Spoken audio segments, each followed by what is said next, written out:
mo ako milaom nga ang adlaw mo patim alda.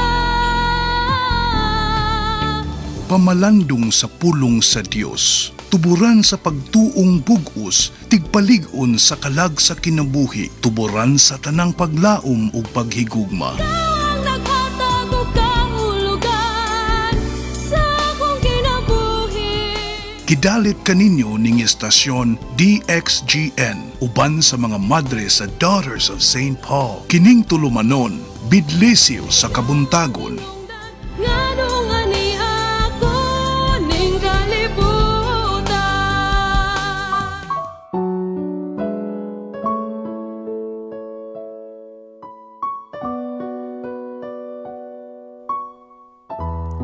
O Ginoo, kun imong isipon ang among kasalanan, kinsa may makalahutay. Mga kaigsuunan, maayong buntag kanatong tanan ug malipayon usab kami nga makigiusa sa akong mga kauban nga si Rose Caballero, usab si Arvin Borla, ug ang atong technical engineer ni nga atong istasyon DXGN. Ug kaninyong tanan, inaot nga nakamata na, andam na sa pagpamalandong human sa atong pag-ampo kaganina lamang no sa atong Christian prayer.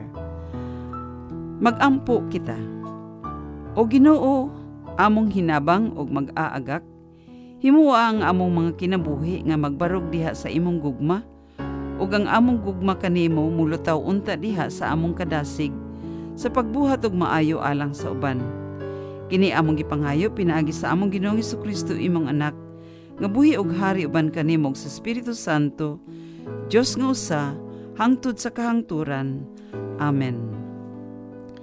Kinutlo gikan sa Ebanghelyo sumala ni San Lucas, uluhan 11, tudling 37 ngadto sa 41.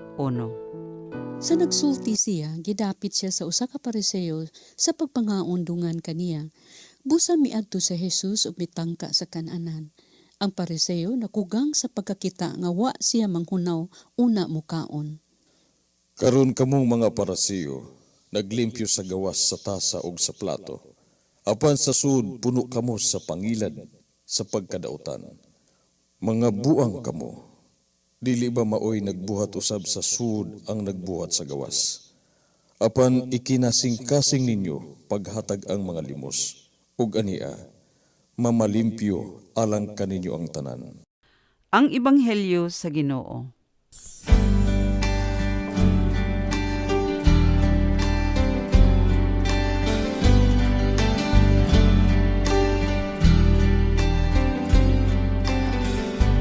Lord, I come to you.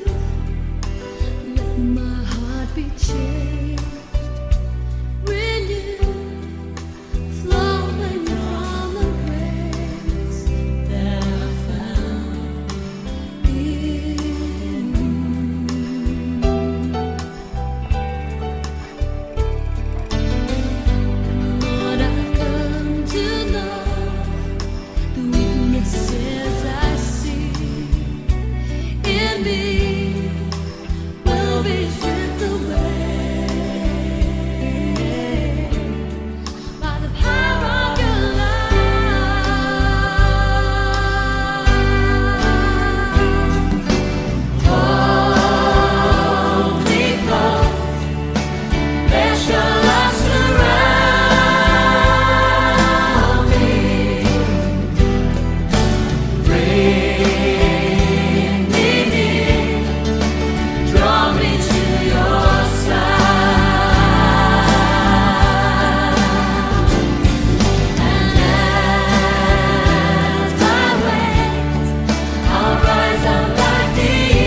Unsa man gayud ang labing mahinungdanon nga buhaton isip matuod nga Kristiyano? Ang pagsunod ba sa detalye sa mga balaod sa pagpanghugas o ang paglinis sa kasing-kasing? Mga higala, natingala ang mga Pariseo nga si Jesus wala manghugas sa iyang mga kamot sa dili pamukaon. Ang pagpanghugas manggod alang kanila, dili lamang aron malimpyo ang kamot. Apan usa ka balaod nga seremonyas, sa in English pa, a ceremonial law. Usa ka detalyadong buhat nga seremonyas. Ang dili pagbuhat niini alang kanila, usa na kasala. Ang gisulti ni Jesus kanila, kung ingon ni ana ang ilang paghatag og dakong pagtagad sa pagpangugas, mas maayo pang ila kining buhaton nga paglinis o paglimpyo alang sa ilang mga kasing-kasing. Nga unta, ang ilang kasing-kasing ang limpyohon, dili ang mga kamot. Kung mahitabo ka na, mamahimo silang labing maayong tao. Unsa man ang buot ni Jesus, ipabansay ka nato ni ining panghitabua. Una, atong tan-awon, ang mga Hudeyo mga kaigsuonan, nakapunting ang ilang mga buhat sa unsa ang makita o external. Dili lang tanang mga Hudeyo, kundi kadaghanan sa mga skriba o mga Pariseo. Ang gisugyot ni Jesus, ang tao kung sa kanunay nagasimba, nagtuon nga mainantuson sa Biblia, manggihatagon sa kanunay sa simbahan, apan, kung ang iyang kasing-kasing sa kanunay, naghupot o naghuna-una kanunay sa pagkamapahitason o pagkalagot sa uban. Wala siya gugma sa iyang pagpakigrelasyon sa isig katao matag adlaw. Kundili makaturunganon ang relasyon ngadto sa ubos kaniya o tikasan siya sa iyahang gitrabahoan. Sa laing pagkasulti mo ingon gayud si Jesus, dili siya matuod nga Kristiyano. Dili siya matuod nga sumusunod ni Kristo. Dili siya Kristiyano kung ang iyang mga binuhatan nagasunod lamang sa mga sugo nga external sa pagtuo o sa relihiyon. Unya nakalimtan ang matuod nga pagserbisyo nga gikan sa kasing-kasing.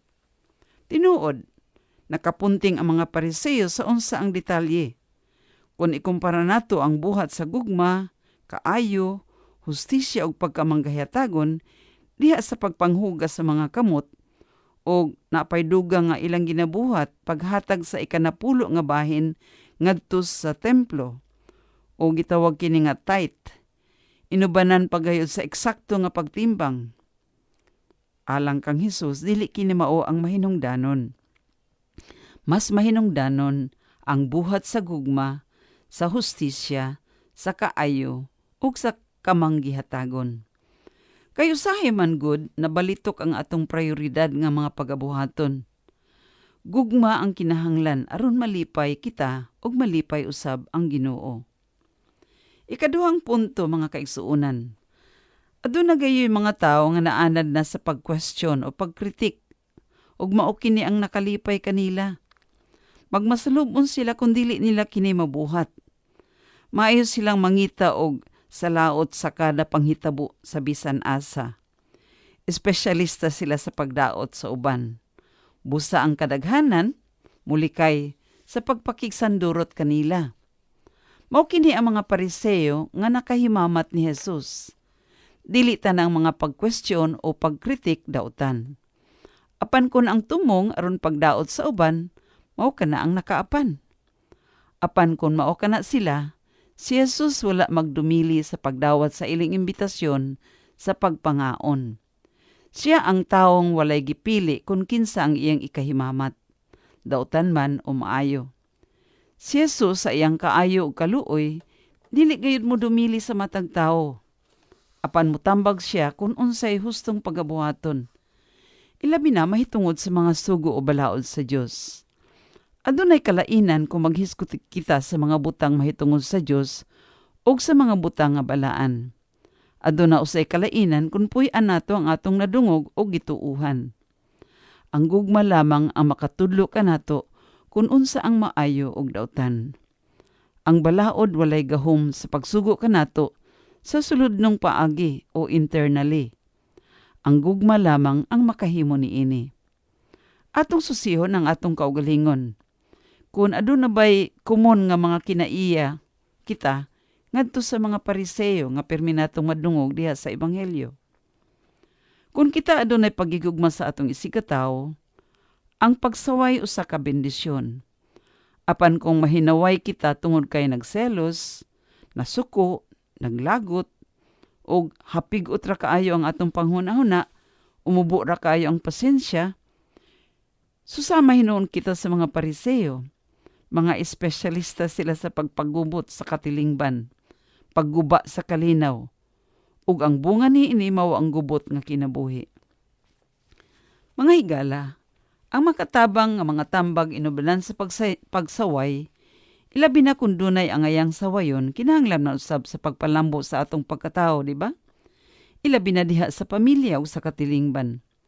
Pananglitan, wala na'y kinabuhi ang pamilya o katilingban tungod sa daw nakatulog na ang tanan, unaanad na nga maugayo di ay ka na ang pagabuhaton. Daw wala na'y kinabuhi. Makataba ang pagsaway aron mahibalik ang kahimsog sa panimalay ug sa katilingban. Mupainit pag-usab sa katawhan. Sama kini sa kutsilyo sa gardener, nga mubukad pag-usab sa yuta nga nakatulog.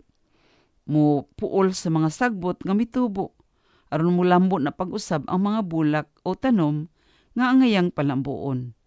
Ug ang mga tanom usab makaginhawa ug mutubo dayon. Mao kini ang buot ipasabot sa tukmang pagsaway. Mga higala, mangita kita og mamugnaong pamaagi aron mahimo kitang masinabtanon, labing maluluyon, labing maikagon ug mapasayloon. Ug atong hangyoon ang Ginoo nga ipalayo kita, isip mga tigpangita ug sayop sa atong isigkatawo. Hinuon, aron tighatag kita sa kinabuhi sa atong komunidad o katilingban, ug ang tanan makasinati nga at home sila kanato. Pagsusi.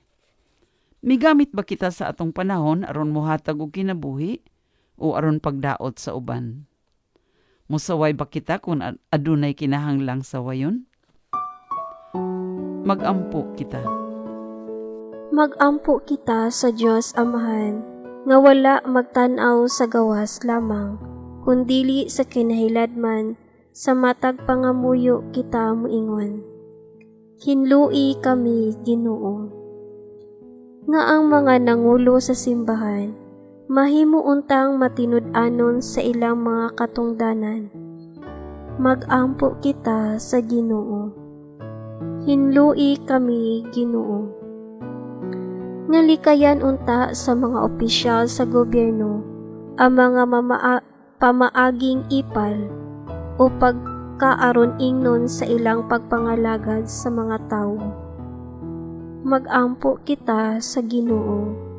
Hinlui kami, Ginoo.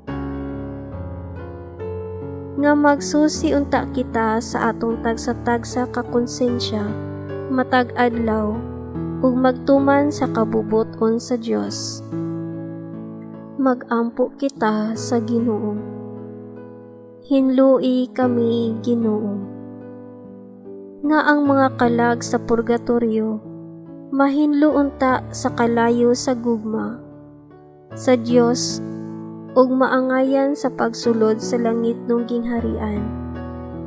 Magampo kita sa Ginoo. Hinlui kami, Ginoo.